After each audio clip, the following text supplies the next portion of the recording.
Olá, olá pessoal, boa tarde. Estou falando aqui com vocês do Espaço Escola Miriam Cassariego. E eu sou Miriam Cassariego, então, e hoje nesse nosso encontro, nesse nosso bate-papo, a gente vai ter um convidado muito querido, muito especial ao meu coração. Então eu estou convidando vocês a estar aqui para escutar, né? O que tem para acrescentar esse nosso momento de busca por transformação, busca por melhora, né? Como a gente conseguir transformar, né, nossas vidas, buscar a melhora, a transformação, crescimento e evolução a partir da visão sistêmica. E esse nosso convidado que eu disse que é muito especial ao meu coração, meu grande amigo Ricardo Mastaler, e ele tá entrando aí para conversar com a gente. Vou pedir que quem tá em casa vai dando um oizinho aí pra eu ver se você entrou. Quem estiver chegando vai dando um oizinho pra gente.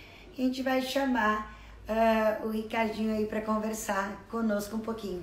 Enquanto ele entra, eu vou aproveitar para dizer para vocês que estão abertas as inscrições para a formação em constelação familiar multissensorial que inicia dia maio.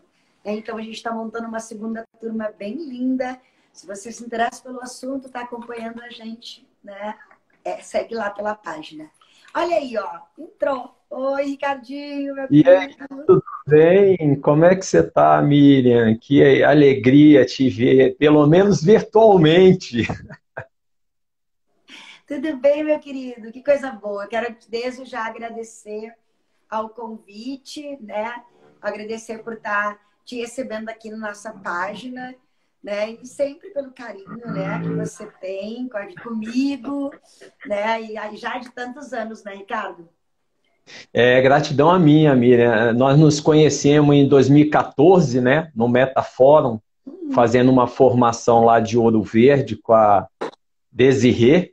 E de lá para cá, graças a Deus, eu tenho a alegria de poder ter essa convivência mesmo à distância. Você em Porto Alegre, eu em Brasília, mas a gente sempre está compartilhando aí. Isso é muito bom. Sim, sim.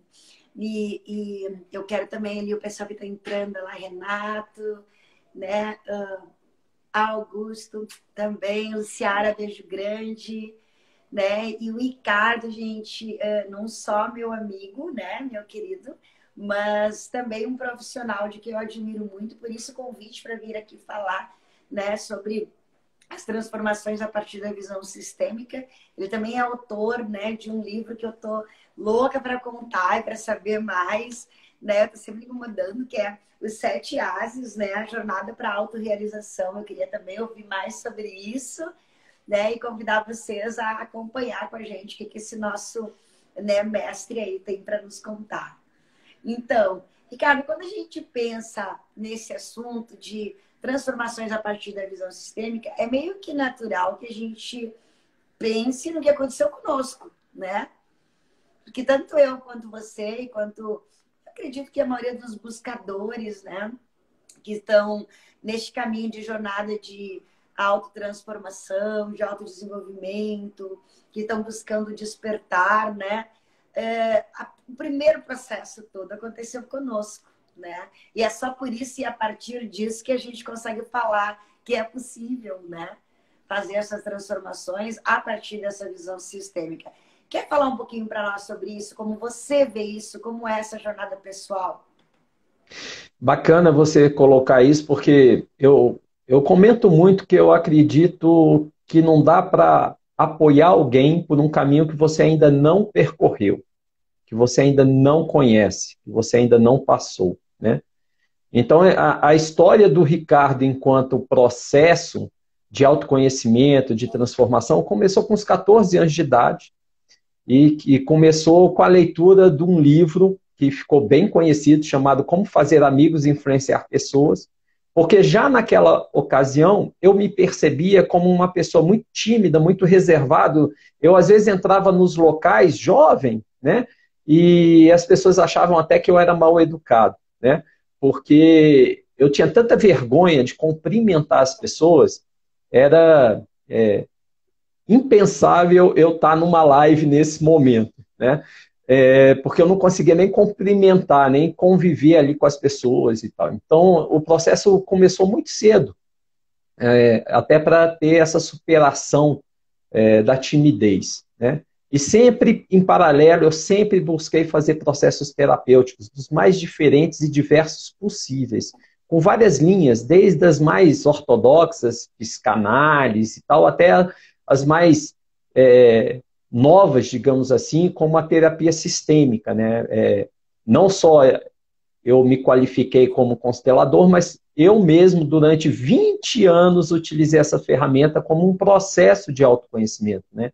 Constelação entrou na minha vida, já tem uns 25 anos, mais ou menos, né? Então, eu acho que é bem isso que você falou. Não tem como apoiar alguém se você não percorrer o caminho, né? É bem esse ponto. Verdade. E é gostoso de ouvir, né? Poder hoje olhar, né, para você e ver assim, olha só, as superações, né? A gente fala sobre essa superação das lives, né? Eu costumo dizer que, no meu caso, a pandemia, né, me sacudiu, né? E me fez estar aqui, assim. Tipo, não tem outro jeito, era isso ou isso, né?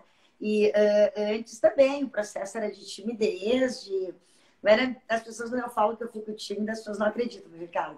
Tem essa fama de parecer que não, né? Que a Miriam tá sempre, né, extrovertida, alegre. E eu sou mesmo, só que em alguns casos eu fico mesmo bastante retraída, assim, né?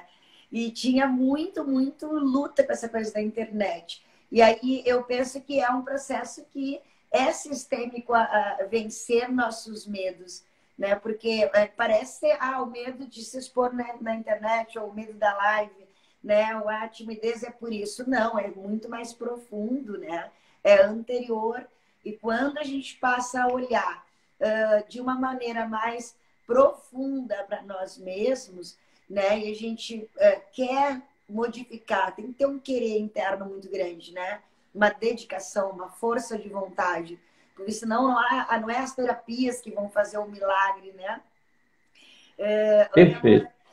Ou assim, não é as terapias que vão fazer sozinha o processo, né? Nem mesmo as terapias sistêmicas, né? É você, através dessa entrega, de se entregar também à técnica, aos profissionais, para que a gente consiga olhar. E a profundidade está em perceber que o problema não é o problema, né? Perfeito. De quase Perfeito. tudo que a gente vai fazer e olhar na vida, o problema não é o problema, é o que está realmente por trás, né, Ricardo? Tem até um comentário aqui que fizeram no chat, né, falando assim: percorrer o desconhecido, muitos têm medo, mas temos de ir com medo mesmo. Ele passa com o tempo. Ah, legal. Inclusive, eu fiz um post na segunda-feira, né, sobre isso. Vai com medo mesmo. E nesse post eu comento até do Frank Vitor, né, Vitor Franklin, que foi o iniciador da logoterapia, né, que ele passou, é um psicólogo que passou por um campo de extermínio. Então, ele tomou algumas decisões, que é isso que você traz aí, né? Tem que haver essa decisão pessoal. E essa decisão tem que ter um forte significado pessoal e uma clareza de benefícios, como eu coloco lá antes do primeiro A. Porque é uma decisão interna. Querer mudança ou querer transformar-se, autotransformar-se, é uma decisão interna. E sim, precisa ter coragem, porque dá medo desconhecido. E se a gente pensar em coragem, coragem é agir com o coração, né?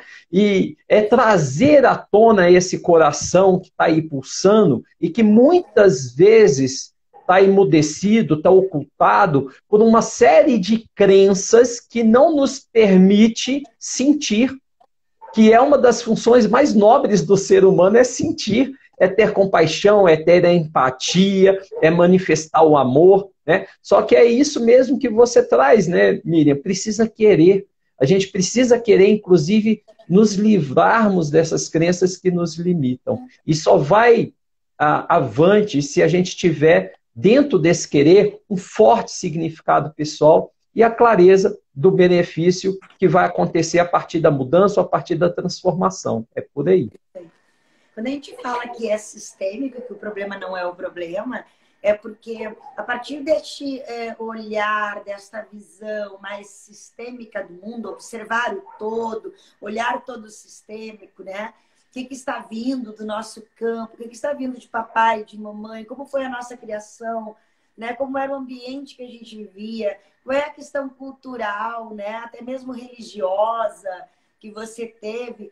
Tudo isso formata quem você é, né? E formata também os nossos medos e crenças negativas, sabe? Onde a gente vai estar interligado ali. Então, quando a gente determina dentro, né? A gente olha para dentro. E aí, como diz, né, a pessoa que postou ali, o nosso medo, né? A gente vai com medo igual, né? E eu faço esse gesto quando eu falo do medo, gente, ou de dentro, que venha essa frase que o Ricardo falou agora há pouco, né? Coragem é agir com o coração, sabe? Então, eu sempre vou fazer esse movimento para dentro, para fora, a coragem de agir com o coração. E a coragem de olhar, né, para esse dentro. Que não é muito fácil. Eu me lembro que eu comecei minha jornada espiritual também, muito cedo, né? Quem conhece o meu histórico ali, né, do meu grupo sabe que eu sou espiritualista primeiro, antes de ter a minha formação como terapeuta, como consteladora, né? O meu caminho era totalmente voltado dentro do plano do mundo espiritual, em função dos meus avós, do meu pai, né, de herdar, né, essa herança deles, né, espiritual. Eu sempre fui voltada à espiritualidade, né, ao cosmos, ao universo, mas este movimento de ir para dentro, né, apesar de eu ser acolhida de forma espiritual, a cura mesmo de eu, consciente, né, buscar consciência sobre as minhas dores, buscar consciência sobre o que eu queria mudar em mim, né, foi as terapias, né, e a busca da visão sistêmica que me ajudou, né? Não que a espiritualidade não continue sendo, né, a minha base, mas eu entendo que é preciso de um todo. Nós somos seres holos, tá, gente? Nós somos seres holísticos, assim. Então, a gente é físico, a gente é energético, a gente é espiritual, a gente é mental, a gente é emocional, a gente é transcendente, tá? Tudo isso é parte de nós. E cada partezinha dessa é super importante. Então, a gente vai cuidando e trabalhando todas essas partes para estar num eu inteiro. Ou pelo menos o mais perto possível, né? De É um eu isso mesmo. inteiro. É, perfeito. E você coloca isso sobre as ferramentas, né? A coisa da espiritualidade, a coisa do autoconhecimento e de tantas linhas terapêuticas, né? Eu costumo falar, se precisasse só um tipo de chave de fenda, né? Não precisava ter uma caixa de ferramenta, podia levar no bolso, né? Então, a depender do que a gente necessita, tem uma orientação às vezes, muito mais efetivo no campo espiritual, outras no campo terapêutico, outros até no campo cognitivo, né? A gente precisa adequar, depender da necessidade. Eu estava comentando ontem com uma pessoa que me trouxe uma situação, eu falei, olha, talvez esse ponto que você está me trazendo não é uma questão de terapia, é uma questão talvez de você arrumar um coach, um mentor para te ajudar a planejar o seu dia, né? Porque você começa a estar muito atribulado e não conseguir dar conta, e muitas vezes isso não parte de uma terapia necessariamente. Seria uma questão de terapia, talvez, se a gente entendesse um processo sistêmico, que isso vem de uma ordem familiar, ou se isso vem a partir de um auto-boicote, aí são questões mais de terapia. Mas se for simplesmente um mecanismo de se organizar, não é uma questão de terapia, é uma questão de coach, de organização, né? E a gente estava trocando essa ideia para poder perceber o que está por detrás, né, daquela ação, daquele comportamento, para que possa utilizar a melhor ferramenta disponível. E às vezes, né, existe uma ferramenta que se adequa a cada ser, porque cada ser é único, né? Cada um é de um jeito. Às vezes a gente fala muito da visão sistêmica porque nós somos consteladores também, né? E porque a constelação fez um processo de cura interior, me ajudou muito, muito, muito. Então, eu dou formação em constelação, eu amo dar esse curso, né? Eu amo constelar, trabalhar com a técnica em si, porque eu conheço o valor dela, né? Eu entendo toda a transformação que ela fez no meu ser, assim, né? E que é uma ferramenta muito poderosa. Mas, de qualquer maneira, a própria constelação em si, né, ela vai precisar, ela é um posicionamento naquela situação que te aflige, que te incomoda, que te atravessa. Ela é um posicionamento daquele conflito para que veio à tona, porque eu falei, o problema não é o problema, é o que está atrás. Né? Então, vai vir o que está no oculto, vai vir o que está atrás, para que você enxergue, para que você interiorize e para que então, né, o fluxo da vida aconteça. Mas não que necessariamente a constelação, então, eu fiz uma constelação e pronto, agora o milagre acontece, né? E deixa solto, deixa assim. Eu não concordo, né? Eu concordo que a constelação é uma técnica terapêutica, uma ferramenta terapêutica, né?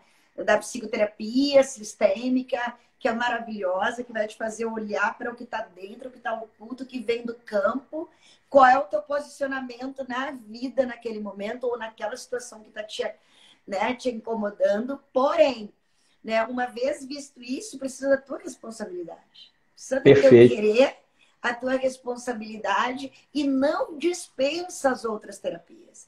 É importante também que a gente fale, né, aqui muito do que eu vejo em dia a dia, né, de consultório. Às vezes a gente vê assim, a constelação como as pessoas trazendo como uma coisa milagrosa. Eu vou lá, fiz a constelação e pronto, agora acabou.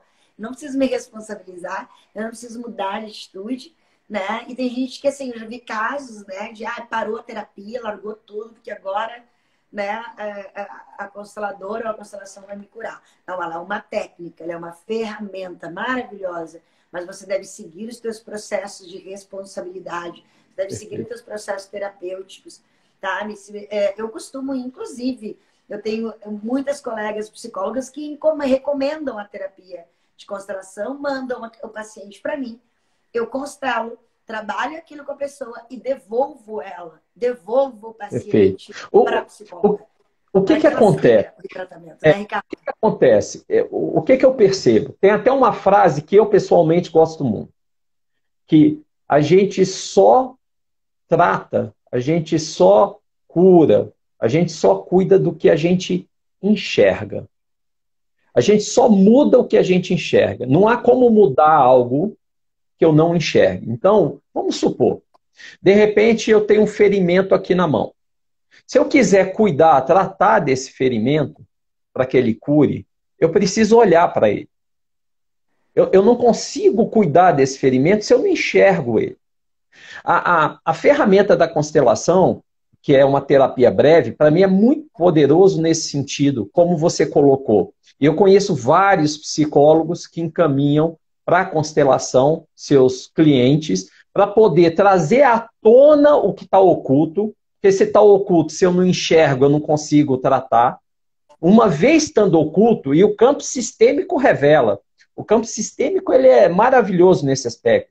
Eu uso, inclusive, constelação empresarial. As empresas que eu dou apoio, mentoria, eu utilizo muito a ferramenta de constelação organizacional para entender a dinâmica que está acontecendo no invisível. Na área do organizacional, um amigo nosso, Miriam, ele cunhou uma frase que eu gosto demais. Ele fala assim, olha, o visível orienta, mas é o invisível que move. Então, quando a gente vai fazer algumas mudanças na empresa, eu preciso entender esse invisível. Quando eu vou fazer alguma mudança interna minha, eu preciso entender esse invisível. E por que chama terapia breve, né? Porque em pouco tempo você consegue enxergar o que está oculto, né? Pelo campo sistêmico. Mas é muito o que a Miriam colocou, não basta enxergar. Eu preciso, a partir daquele momento, fazer toda uma mudança comportamental, de hábitos, de atitude, uma série de coisas. Né? Não adianta eu perceber que eu estou com um machucado aqui na mão e deixar para lá, porque ele não vai se resolver só de eu ter enxergado. Eu preciso fazer um processo. Uhum. E a gente, dentro dessa questão, o nome já diz visão sistêmica, nós precisamos olhar, né, para este oculto, como disse o Ricardo, né? Porque é perfeita a frase né, do nosso amigo, né? É o oculto que se move, né? O invisível que faz mover as coisas na nossa vida. E sem a gente olhar, e daí volta de novo a coragem, né? Volta de novo a nossa palavra lá do início, que eu achei lindo, né? O agir com o coração, da gente ter coragem. Tem uma divindade, né, que me orienta e ela sempre fala, é preciso coragem para ser feliz. Né? Daí a gente pensar, como é que é isso? Como é que é coragem para ser feliz, né? É É a coragem de verdade. agir pelo coração, É é a verdade. coragem de enfrentar aquilo que está dentro, que nem a Viviane disse ele, perfeito, Ricardo, acredito muito na importância deste olhar. É isso, se a gente não para olhar, né? De verdade, tá? É olhar sentido, é olhar com os nossos sentires todos, né? A gente não consegue essa coragem e é dolorido, a gente precisa enfrentar mesmo, né? De É, seguir. Eu confesso que quando, apesar de todo o meu caminho espiritual, quando eu fui, eu sempre cuidei de outras pessoas, né? Sempre fui uma cuidadora, né? Em função até da própria espiritualidade. Quando eu fui fazer, teve uma formação muito, muito importante na minha vida. Todas são maravilhosas e são ferramentas que eu amo, me fizeram ser quem eu sou hoje, a profissional que eu sou hoje. Mas eu tive um divisor de águas, assim. Foi uma formação em renascimento, uhum. sabe? Com o professor Nilson, acho que até te conhece, o Verone, da Ibraire, São Paulo. Nossa, um maravilhoso, um beijo grande pro meu prof, né? E eu fiz a formação em Rebirth, em Renascimento, né? Para ser formadora, né? Renascedora. Gente, foi uma formação difícil, a mais difícil da minha vida. Entende? Meu pai do céu. Mas ela foi um total divisor de águas. Porque quando eu entrei para a formação, eu entrei lá já terapeuta um tempo, né? Líder espiritual, né? Aqui toda, né? Achando assim, tipo, não, meu, tá tudo muito bem resolvido, sabe? Não, já lidei com tantas coisas, eu ajudo tanta gente, eu sou, né, uma líder espiritual, eu cuido dos outros.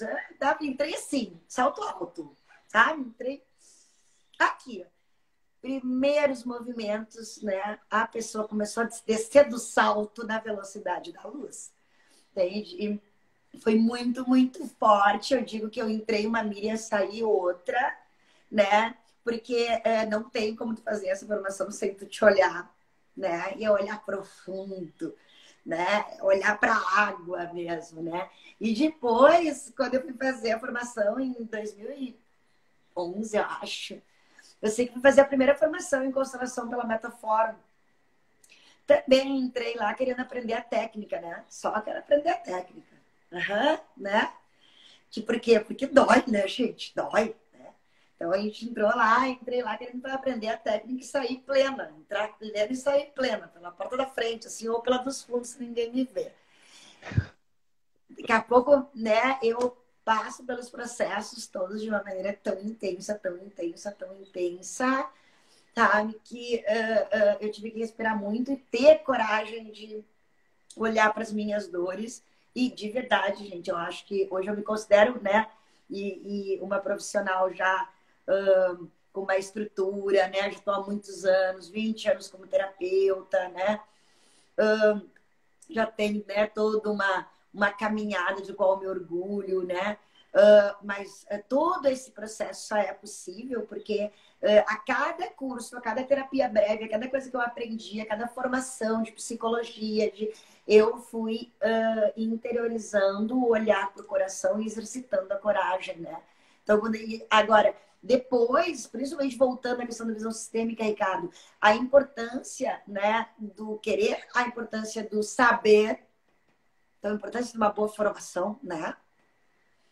E aí na magia a gente diz que os 4 pilares, né, é querer, saber, ousar, calar, né? Então parte desses 4 pilares, os 3 primeiros, servem para todos nós na vida, né? Qualquer coisa que a Com gente vai fazer, certeza. a gente tem que querer, saber, que é buscar conhecimento mesmo, sabe? Se aprimorar daquilo, saber o que está fazendo. Porque é muita responsabilidade, não é, Ricardo? É, Desenvolver. é muita responsabilidade E aí, quando você fala da visão sistêmica, eu queria trazer os três aspectos aí das ordens do amor que Bert Hellinger traz. Até para quem, de repente, não conhece as ordens sistêmicas de Bert Hellinger, eu tenho utilizado muito em todos os sentidos, não só com as pessoas que eu eventualmente apoio e tal, mas na empresa também, que a gente faz ajustes e melhorias. O que é a primeira ordem, de acordo com Bert Hellinger, né? É a ordem do pertencimento. E por que eu sempre trago essa ordem em primeira mão, Miriam? Porque não tem como uma pessoa querer, ou uma empresa, né, empreender mudanças, se, voltando para o aspecto do indivíduo, se essa pessoa não se sente pertencente. Então, tem muita gente, por exemplo, que não se sente pertencente ao mundo, ou à família, ou em vários aspectos, os ciclos do que ela convive. Essa é a primeira cura que precisa ser estabelecida. Requer que aquela pessoa ela comece a conectar, fazer primeiro uma autoconexão, uma volta para o coração, se conectar com si, para depois se conectar com o outro, né? O conectar com si começa, inclusive, perceber que sim, você é pertencente a esse mundo. Se você está aqui, você pertence a ele, né? Dentro da ordem do pertencimento é assim, todos têm direito de pertencer. Essa é uma máxima. Se você está nesse planeta, você tem esse direito. Você conquistou esse direito. E se você não se sente pertencente, esse é o primeiro processo de qualquer caminho de auto. Então, muitas vezes, quando eu estou desanimado, porque a gente fica desanimado também, a gente não acorda todos os dias, uhul, tá tudo maravilhoso. Às vezes a gente acorda meio tristonho, né? Mas você pode se enxergar no espelho, olhar para você de frente a frente e falar assim, ok, isso também é parte, isso também é dia a dia, todo esse movimento, essas oscilações do dia, né? E aí você olha para você e fala, mas eu pertenço. Apesar disso tudo, eu pertenço, eu faço parte desse mundo, né? E isso nos grupos também, não só no mundo. E depois vem uma segunda lei sistêmica de Bert Hellinger, que é a questão da hierarquia. A gente começar a entender que os que vieram antes têm prioridade, né? E aí vem muito nessa linha que a Miriam colocou, né? Do honrar, né, a nossa ancestralidade, de honrar os que vieram antes. Eu costumo falar muito, tem até uma vez eu atendi uma executiva de uma empresa com muito sucesso, com muito êxito, mas muito infeliz. E aí eu percebi que ela tinha uma questão muito profunda com o pai dela, muito profunda. Porque o pai dela realmente, na sua juventude, tinha sido acometido uma violência com ela, né? E isso era uma ferida muito doída para ela.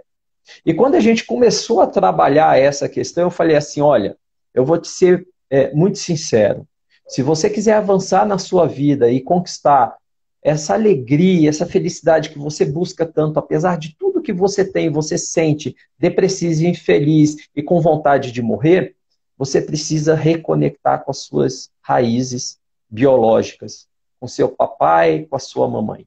Mas, Ricardo, como eu vou perdoar meu pai? Eu falei assim, olha, você não precisa perdoá-lo, você precisa compreender. Compreender a história dele.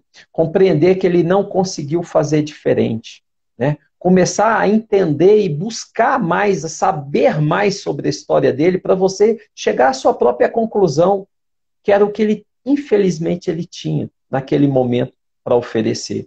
E aí, no momento que você compreender, aí talvez você chega numa máxima que a própria Bíblia, que é um livro sagrado, nos orienta, que é uma Bíblia dos cristãos. É o seguinte, honrar pai e mãe. A Bíblia não fala para amar pai e mãe, fala para honrar. Por quê? Porque se somos frutos dessa árvore e a gente não está conectado com as raízes, a gente não consegue os nutrientes para que a gente seja um bonito fruto. né? E por isso que é importante. Então, pertencimento, hierarquia e depois a lei do equilíbrio do dar e receber, né? São essas três leis sistêmicas aí de Bert Helling que eu me oriento para tudo, inclusive seja na vida pessoal, seja nas relações ou mesmo na vida empresarial. Elas são aí um alicerce que me orienta. Perfeito, gratidão. A gente pensa sobre essa questão de diferença entre amar e honrar, né? E a questão do perdão, né? O perdão é muito divino, né, gente? O perdão transcende o entendimento, às vezes, humano. Muitas vezes a gente acredita que a gente está perdoando, sabe? Mas, de verdade, a gente está seguindo em frente, né? Tentando achar uma outra forma de lidar com aquela situação e tudo bem. Tudo bem. Só que às vezes chega lá, bem mais tarde, tu descobre, tu te depara com algo que aciona aquele gatilho e tu descobre que tu não perdoou de verdade. Não perdoou internamente, porque perdoar é tão transcendente, é tão divino, né? É tão sagrado e é tão difícil, né? Nesse sentido, que acho que a gente conseguir... Eu sempre falo que tu não precisa concordar com os teus pais. Sabe? Tem muito constelador que diz, não, aquilo que você não concorda, você traz, né, para ti, então, e repete aquele padrão. De verdade, eu acho que tu não precisa concordar, precisa compreender, como diz o Ricardo, né, honrar essas pessoas e as suas histórias, coisas que têm a ver com elas, né, que formaram essas pessoas que deram a formação que você tem hoje, né? Mas você me fala, não precisa concordar, precisa respeitar. Tá? Respeitar, compreender e respeitar é básico. Assim. A Vila Romai faz até um agradecimento. A gratidão é nossa de vocês estarem aqui com a gente nesse momento de almoço, hora da fome. Mas esse conhecimento, eu concordo com você, Vila. É muito precioso. Eu demorei a entender a diferença entre perdão e compreensão. Inclusive, nos 7 As, tem uma parte lá que eu falo de um A sobre aceitação, é o 6º A. E hoje eu até ressignifico essa aceitação. Porque vamos imaginar uma coisa, pessoal. Quando você aceita algo, quando você perdoa algo, se você pensar, se você ver essa imagem, você aceitando e perdoando, né? Então, estou aqui, eu aceito isso daqui. O gesto meu já indica que o aceitar e o perdoar, de certa forma, no fundo, você se sente um pouco maior em relação àquilo. E aí, quando eu entendi isso, através de um grande constelador aqui do Brasil e tal, que ele me explicou sobre isso uma vez, né? Que é o poder das palavras, da gente entender a origem delas.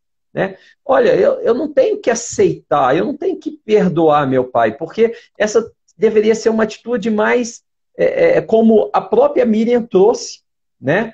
É uma coisa mais divina. Né? O perdão é uma coisa divina, é uma coisa que transcende o nosso euzinho, o nosso ego, a nossa vaidade. Agora, eu posso sim compreender. Eu até comentei com a Miriam um dia desse, que eu fiz uma constelação, e na minha constelação saiu muito ancestralidade paterna. E quando eu comecei a compreender todos aqueles movimentos do meu avô, da minha avó, quando vieram para o Brasil, vieram de uma crise econômica muito forte do país de origem deles, né? E eles vieram para se livrar da fome. Talvez se eles não tivessem tido essa coragem naquele momento, eu não estaria aqui. Não teria essa descendência toda. Né? Então, quando eu compreendi todo esse movimento dos meus avós, e na constelação eu olhei, eu direcionei o meu olhar para o meu pai, eu senti uma profunda gratidão por ele. Porque eu falei assim, papai, agora eu compreendi o porquê você fez tudo o que você fez em relação a mim. Agora eu compreendi a nossa relação. Porque você não tinha como fazer diferente pelos próprios processos que vieram dessa ancestralidade dos seus pais, dos meus avós. Aí eu entendi nessa compreensão profunda, essa gratidão de ter recebido tudo que eu recebi, na forma que eu recebi do meu papai. É, aquela questão de que tudo foi como tinha de ser, né? Que às vezes é difícil para a gente aceitar, porque a nossa criança queria que fosse de outra maneira. E ok, tudo bem que você quisesse que fosse de outra maneira, né? Tudo bem que a gente, né, quisesse ter recebido de outra maneira, porém era aquela maneira que se colocou.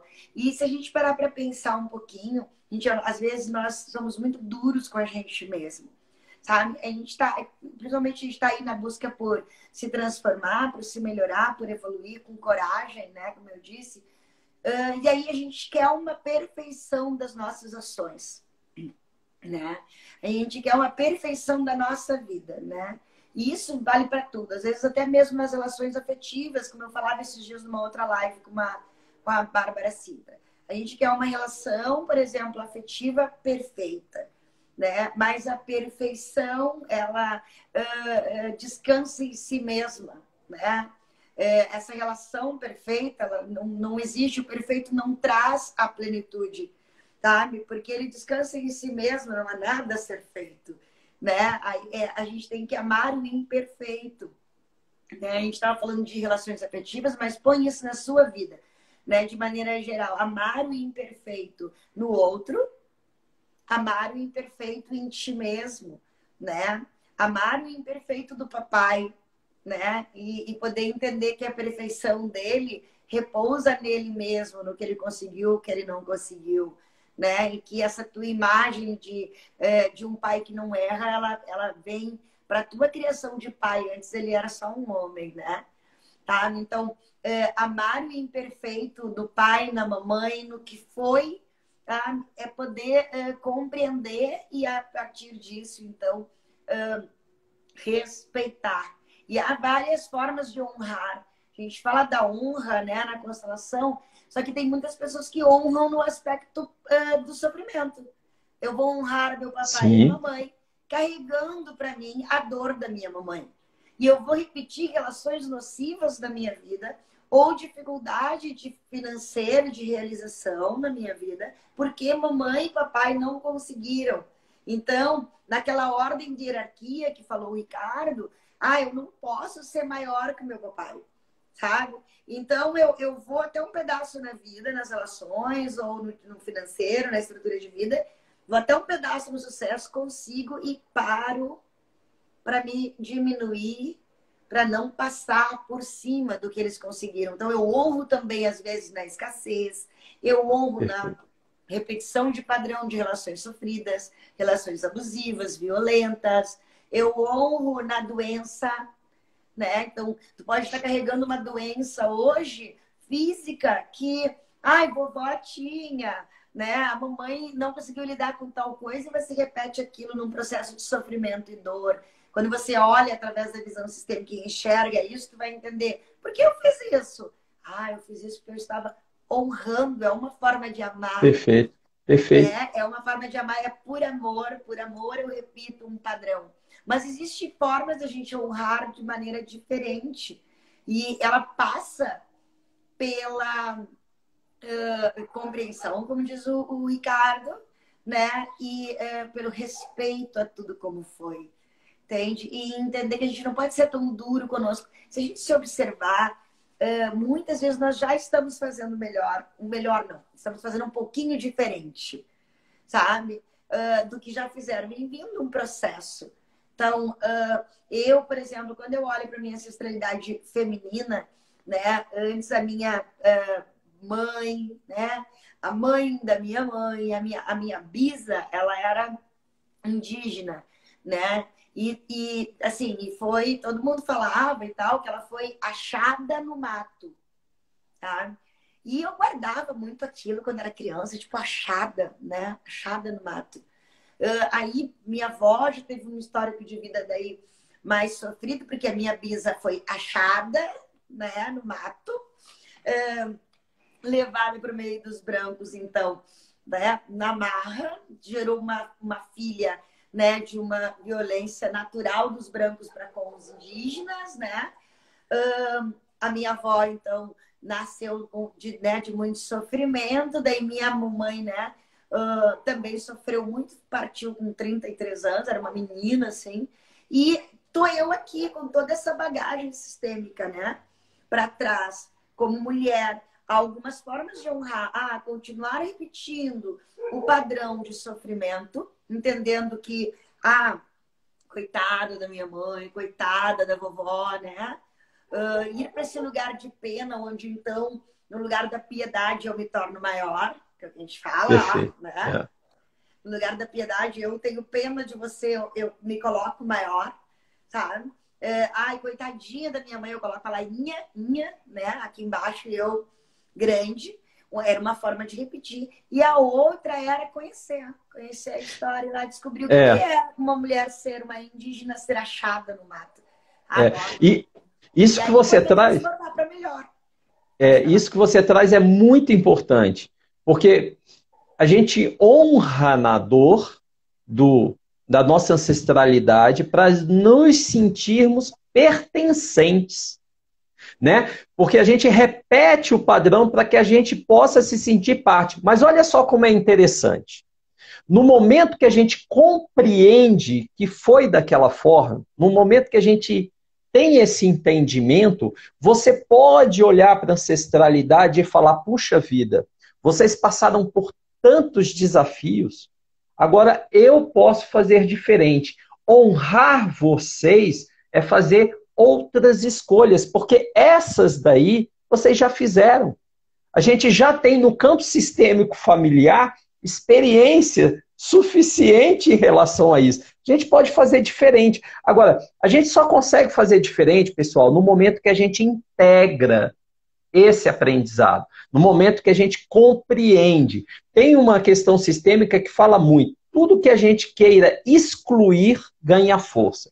Então, se a gente quer excluir uma história de dor, de sofrimento, como essa que a Miriam acabou de relatar, não quero nem lembrar disso, isso daí é passado e tal. Não é verdade, isso está dentro do nosso campo sistêmico, né? No momento que a gente entende, olha, tudo foi como teve que ser. Foi uma circunstância, uma situação. No momento que a gente entra em harmonia com toda essa história, compreendendo ela, entrando em gratidão, a gente pode fazer novas escolhas e aí a gente pode prosperar e aí sim gerando o novo, honrando o passado. Porque o passado, ele serviu de bagagem, de aprendizado. Não precisa mais ser carregado adiante. É bem essa questão mesmo, né, Miriam? Sim. E, Ricardo, eu acho que assim, quando a gente olha para nossa mamãe, para nossa vovó, nosso papai, as pessoas, olha para o sofrimento deles, a gente tem que pensar assim: nossa, que pessoas fortes, né? Que força tiveram essas pessoas. Eu olho, eu reconheço muito da minha força na minha ancestralidade, né? Meu pai, a espiritualidade, meu pai, e essa linhagem que vem lá da Espanha, assim, um povo mais cigano, né? Dos indígenas, né? Que vem muito da minha mãe. Eu olho para as pessoas e, gente, para passar por tudo que eles passaram, eles são tudo menos fracos, né? São pessoas muito fortes. E eu posso não concordar, como eu disse, né?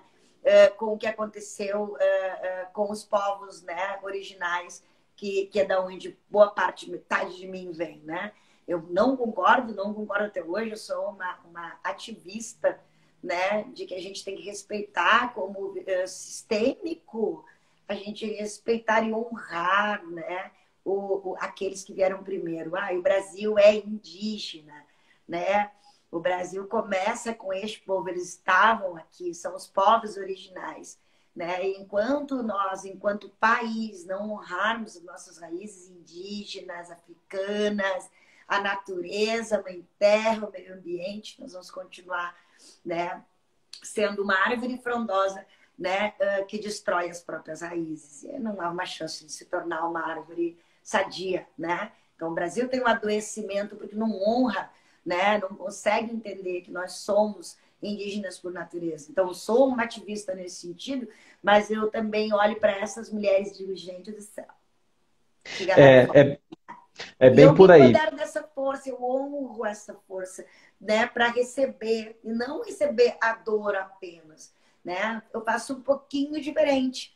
O que a gente convida você de casa? Ah, olha para sua mãe, seu papai, não com um olhar de piedade, tá? Me percebe a luta deles, tá? Me percebe que às vezes os erros que você julga ter os erros ou que resultaram na tua vida em dor e sofrimento, porque sim, resulta na vida da gente, fato, né? Eles estavam também fazendo um pouco melhor do que fizeram antes. E um pouco melhor do que antes, e um pouco melhor do que antes, e um pouco melhor do que antes. E aí, a gente entender isso, a gente se apropria da nossa vida, né? É bem importante essa visão, né, Ricardo, de apropriação da vida, né? De quem você é, do papai e mamãe em você. Eu acho que a visão sistêmica traz isso com muita força. Não acha? A visão sistêmica, ela, para mim, é uma sabedoria profunda. Se a gente entender essas três ordens que o Bert Helling nos oferta, a gente consegue fazer uma autotransformação para aí sim fazer toda uma transformação do entorno, né? Isso é muito importante. Quando você coloca, né? Se a gente não honra os povos originários, como é que nós que estamos aqui usufruindo desse país temos condições, se a gente não traz lá a fonte, né?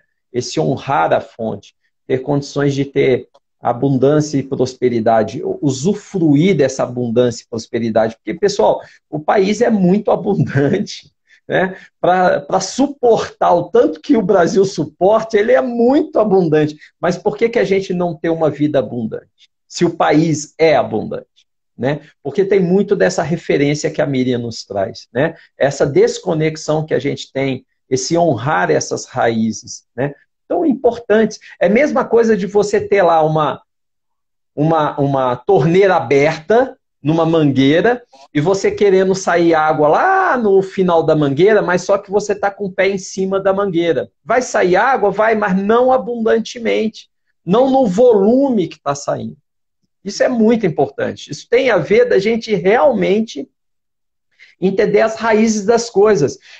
Isso não funciona só para a vida pessoal, né? Esse dia eu estava atendendo uma empresa e para mim foi muito claro, eu fui na história. Olha, da onde vocês surgiram? De que forma? Da onde foi a origem? E quando eu entendi que a gênese daquela empresa tinha partido de uma outra, e que essa outra, eles estavam num certo conflito, eu falei, olha, primeira coisa para você dar certo é você olhar para onde você originou, agradecer, né? E aí sim você vai conseguir fluir de uma forma mais plena, né? Porque aí você pode gerar essa conexão com essa raiz, né? Essa conexão com a fonte. E um outro ponto importante, que é a terceira lei sistêmica do Bert Helling, do equilíbrio. E quando a Miriam traz a questão das relações, né? Pessoal, tirando a relação de papai e mamãe, que eles nos deram a vida, portanto é impossível a gente retribuir para eles na mesma quantidade, as demais relações tem que haver equilíbrio sistêmico. Seja do patrão do empregado, seja do marido da esposa, seja da esposa para com o marido, seja do colaborador para com a empresa.